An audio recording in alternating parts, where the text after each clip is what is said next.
কি গাবা অঁ অঁ মোৰ লগত গাবা ৰ'বা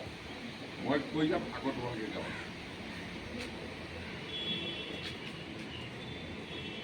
অ' দাদা পঢ়া শুনা কৰা নে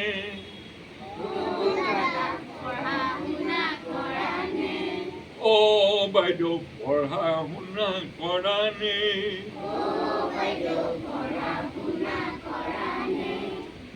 মোবাইল টিপি থাকিলে জীৱনত দুখ হ'ব পাৰে মোবাইল টিপি থাকিলে জীৱনত বৰ দুখ হ'ব পাৰে অ' দাদা পঢ়া শুনা কৰা নে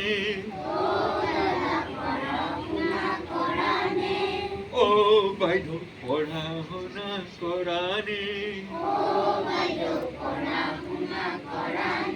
এই কথাটো আকৌ তোমালোকৰ কাৰণেও প্ৰযোজ্য তোমালোকেও আকৌ পঢ়া শুনা কৰিব লাগিব মোবাইল টিপি থাকিলে জীৱনটো বৰ দুখ হ'ব হ'বনে কোৱা হাঁহি দিয়া হ'ব